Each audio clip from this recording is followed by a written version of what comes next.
Hello दर्शक बंधु मु आपण मानकर प्रिय जनार्दन भूया मो कहानी कार्यक्रम को आपण मानक स्वागत करुच्ची। मो कहानी कार्यक्रम रे आम गोटे एपिसोड रे दुईटी छोट छोट कहानी नहींचु ताको आपण माने 3 ରୁ 4 मिनिट भितर देखि शेष करि परिबे। एही कार्यक्रम गोटे शिक्षणीय कार्यक्रम आपण माने म्यूजिक फिल्म दुनिया यूट्यूब चैनल रे देखंतु, शेयर एंड सब्सक्राइब करंतु। Many many thanks. जय जगन्नाथ।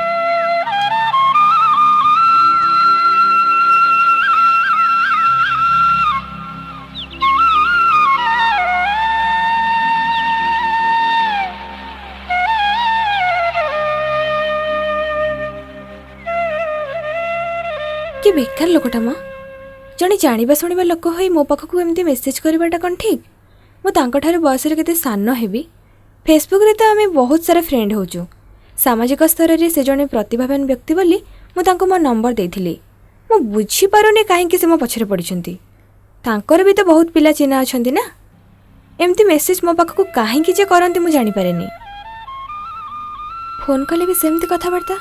कंढे तुम्हें बहुत सुंदर, तुम्हारा टिकटॉक बहुत नेचुरल, तुमको देखा है भी।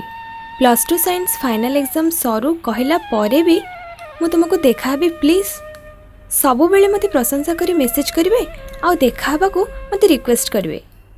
ता भितरे कोरोना पाई शटडाउन लॉकडाउन आरंभ हो गला। सेते बेले भी सही कथा। कंढे देखा है भी।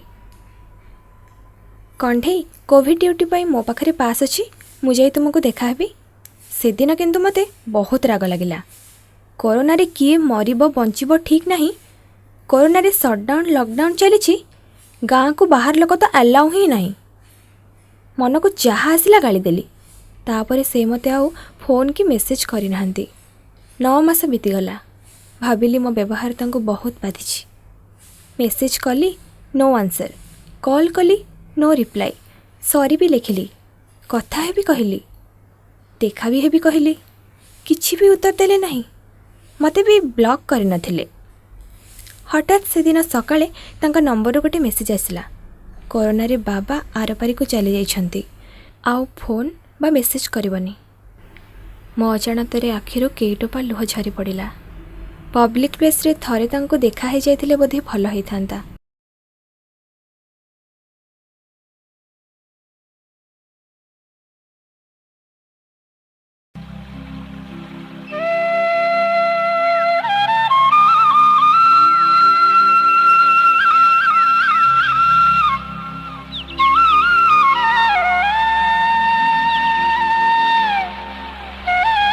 सहर को आसबार 8 वर्ष पर मु गाँ को जाइथिली।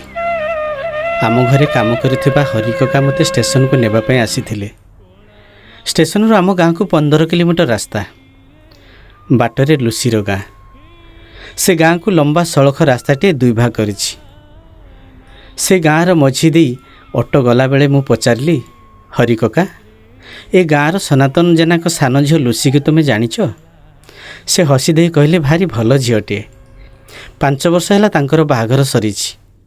3 वर्षर झीटे देखा ठीक लुसी माँ परी कंढेईटे तो। लुसी माँ जब गाँ को आसती तो कथा पचारती। राण दे कही तू आसिले लुसी माँ को खबर देवी, से तोते देखा हेबे। लुसी गाँव आम गाँ को मात्र 2 किलोमीटर रास्ता। 7 दिन गाँव में रही पुणी मु सहर को फेरिली। लुसी मते देखा आसिलानी। जड़े बाहागला झील को मु कहीं देखा जाइथांती जे। फेरिबा दिन ता गाँ मझी दे आसला बेले कॉलेज बेल कथा मने पड़ुथिला। दिने लुसी सहित देखा नहेले कहब हाँ आउ कौ झील मिल जाइछि तो मो सहित देखा समय कहीं। सतरे से गाँ पुराणा मंदिर, गछ, बिल, वन, पोखरी, सकाळ संध्यार सूर्योदय सूर्यास्त सबू अच्छी। खाली तार आ मो मझिरे मस्त बड़ लंबा रास्ता लंबी जाइछि। ना आखि पाउछि ना पछकु फेरी हेउछि।